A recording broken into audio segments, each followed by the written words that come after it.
Hello, so you're ready to make your short film? Well, for those who are going to make a film for the first time, or those who are just beginning to get into it, or you have never been trained in video making, we have some tips for you. Now, first of all, what is a short film? It's not a long film made into a short film, and it should always be below 10 minutes, even though people make sometimes up to half an hour.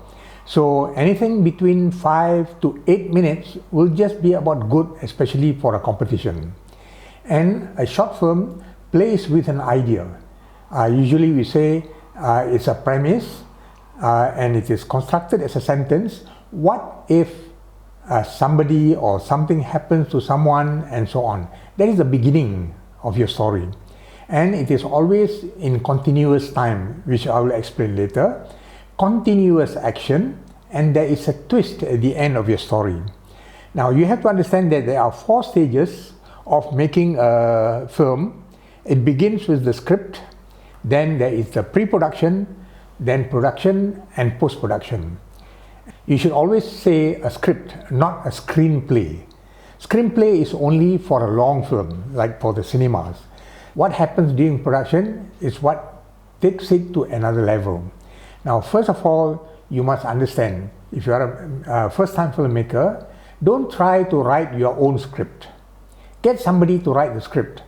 You'll find it easier then to bring your own ideas into it, and try to be very personal. If it is based on an actual incident or something close to you, or you adapt a story, and that story you can react to it on a very personal level, it will make for a very authentic film. And you should always identify the genre. So genre is the kind of story, for instance, like a drama, a cowboy movie, action, thriller, horror, and so on. There is a genre where people can easily identify it, and every genre has its own way of putting it across visually. So very important, your film must be very visual. So try to avoid dialogue, long dialogue. If possible, don't try to have any dialogue at all. It will make it very easy for you, especially on the recording side. Now, go straight into your story and write in present tense. Don't say he went to school, he went to this, and so on. Just say he is going. That means it's as if we are watching your film and it is happening in our mind at that moment. So avoid this lot of dialogue, and avoid making psychological drama where you go into the mind of the character. So for a first timer, it's going to be really difficult, and you only do it once you have a lot of experience. And use minimum locations. Don't shoot in Ipoh and then your next scene is somewhere in Kuala Kangsar and another scene is at Teluk Intan. You'll be wasting a lot of time traveling and so on, and it's very hard for your actors, especially if they are working. And avoid flashbacks. Do not use flashbacks if you are a first-time filmmaker. So the criteria for making a short film, as I mentioned before, is continuous time, continuous action, and a twist at the end. What does this mean? Continuous time means that your story happens within that 1 hour, or within that 2 or 3 hours, or few minutes, not 1 year later, 1 week later. Continuous action means immediately after this happens, this next thing happens, the next thing happens, the next thing happens, until it comes to the end. And the twist at the end, it is something that is unexpected by the character in your story and by the audience, of course.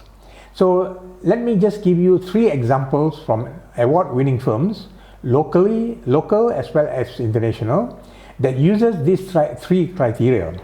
There's a film called Lunch Date. You can see it on YouTube. So Lunch Date begins with an old woman carrying a plastic bag coming into the train station. She looks at the schedule, then she looks at her watch. She has some time. She goes to a cafe, puts a plastic bag on the high-backed chair, and then she goes to the counter, takes her food, brings it to the table, puts it on the table, Then she remembers she forgot to take the fork and spoon. She goes back to the counter, comes back, and she's shocked to find a big black man, very fierce looking, eating her food. So she sits down. She's very upset. She pulls the plate, but he's stronger, pulls it back and continues eating, glaring at her. Now she's a small woman, has got no strength. She just watches him eating. She is very hungry. She puts her hand, takes a little bit of the food and slowly eats it. The man doesn't say anything. So she takes a bit more. Now the man has finished eating. He leaves. So she takes the plate and starts to eat hungrily. The man comes back with 2 cups of coffee. She puts one to her and he drinks. Then he leaves and she starts to eat. Then she drinks. He looks at a watch. Time for her to go. So she goes out. Then she remembers that she forgot her plastic bag. She comes back. Her plastic bag is on the seat. And the food that she brought at the very beginning is sitting at a table uneaten. That's the end of the film. She went to the wrong table. That's a short film. And then a film called Again, made by a local guy, which won at the KKIFF in Sabah. A young man gets up in bed and he hears something. He goes to the kitchen. He turns. There's a burglar. The burglar stabs him with a knife. He wakes up. It was a dream. Now he hears a sound. He goes to the kitchen. There is a burglar. The burglar stabs him with a knife. He wakes up. Now he's very angry.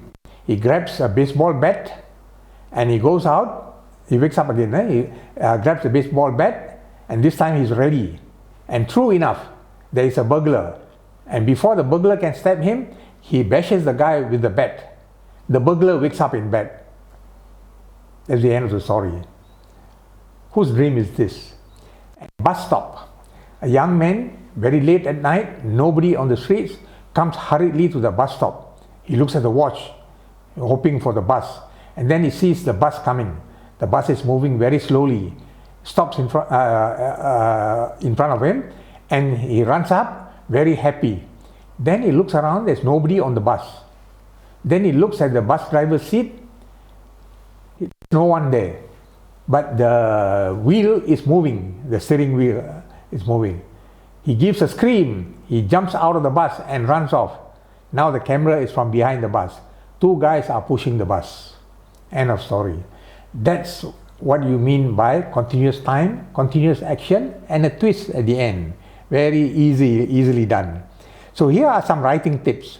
Use a lot of mind maps and remember the story triangle. All stories are written with only 3 things: character, action, plot. Character, who is in the story. Plot, what is happening in the story.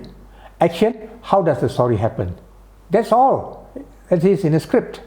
And start by writing in 1 sentence what your entire story is all about. If you cannot do it in 1 short sentence, you have not gotten your story. And after that, you go to a synopsis. Synopsis is just 1 short paragraph about the entire film. Then you build on it and write the story. It becomes longer. Then you do a treatment. Now a treatment is the story, but now it is about how it is going to appear on the screen. So maybe there are some things that you can leave it out, but the treatment has got a structure. It's got a beginning, a middle, and an end. It's like your story coming to life. After the treatment, you of course write your script, but actually you don't need to write a script. For a first-time filmmaker, what you should do is do a shooting script in point form. Put numbers 1, 2, 3, 4, 5, 6, 7, 8, 9, 10. How it begins, how it progresses, and how it ends.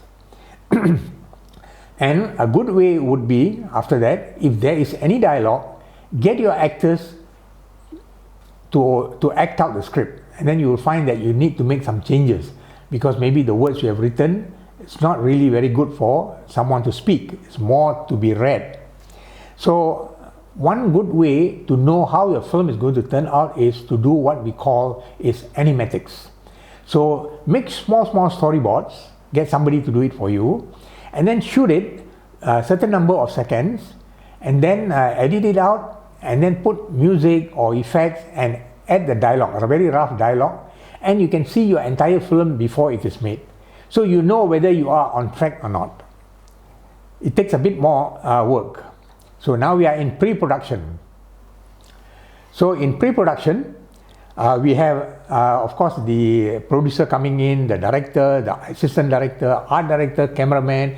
You identify all these people, including the technical director. Very important.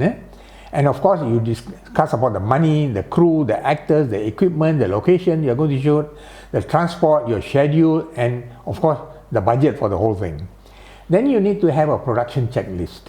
That means for the entire film, you have the scenes, who is going to be in charge of the whatever, the costumes and so on, where you are going to shoot, at what time of the day, and so on. You can actually plan the whole thing out and then follow that plan.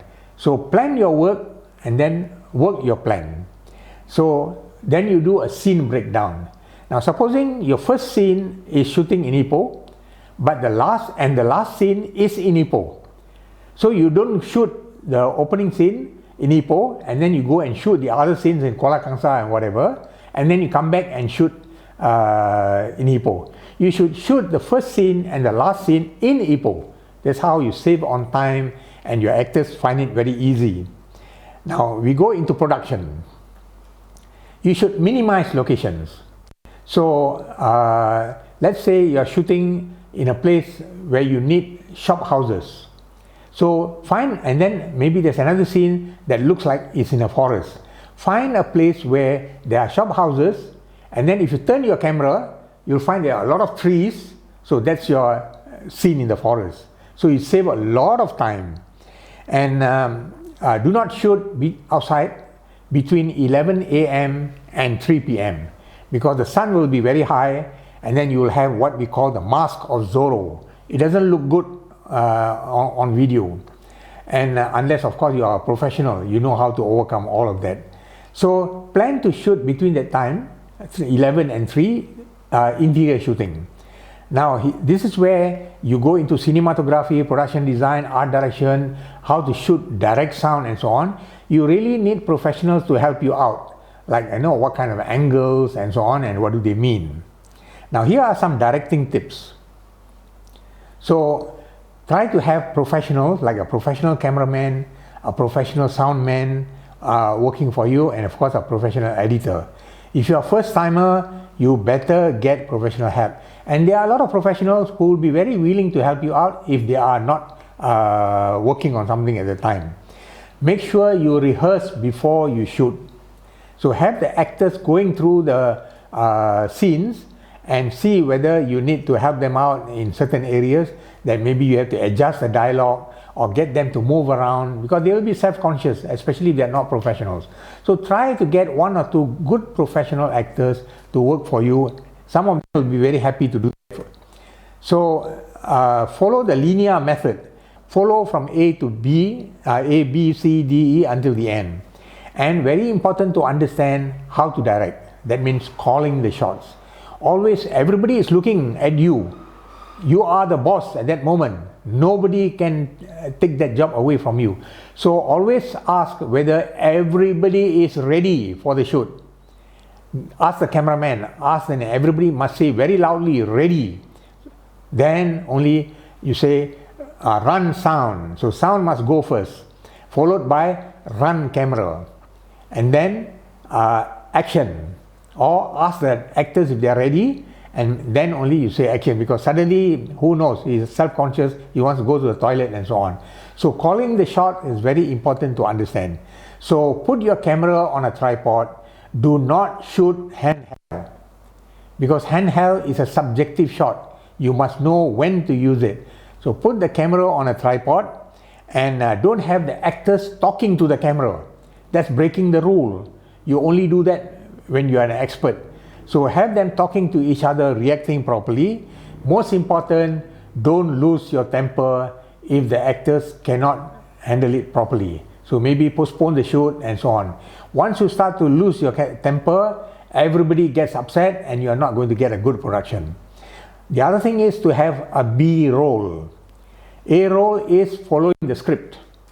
B-roll is not in the script. So take a shot of maybe the sun coming through the leaves, or maybe if it's raining, take shots of rain falling on the roof, or maybe on the puddle, or maybe have the feet of people walking. This is going to save you very much during the editing stage. And make sure somebody is logging all the shots. Okay, how many takes you have done and so on, which was the good take, and so on. This is going to save you a lot during post-production, where in post-production you download everything that you have shot. But you know, if you have taken 20 takes, there's going to be a lot of data. So to avoid that, you look at the log sheet and make sure that you only download the good take. Okay? Later, if you find that one is not good, then you can go back to your rushes and choose the one that you want. Now the editor will do the assembling. He will just take all the shots that are good, and then he will do a rough cut. That means he will remove some of the unnecessary elements at the beginning and the end, and then you can go for doing post sound. Maybe the sound effect was not so good, the dialogue was not so good, maybe you do dubbing, and then he will match it. Then you do a fine cut. So this is almost your final film. And then you put in your titling, maybe some special effects. Try to avoid doing special effects because it's too much for the first timer. Then you mesh the actual dialogue, the sound, the music. So the music director would have already chosen the right kind of music, and now everything is mixed so that the levels are brought up or down properly, and now your film is complete. So you look at it, and if you're still not happy, now you got to go back and maybe reshoot and do whatever needs to be done, and it will be less work because you have already followed a plan, and if there's any reshoot, it will be very, very minimal. So good luck with your short film, and if you make mistakes, don't worry, because the mistakes are actually the experience that will come in very handy for your next film.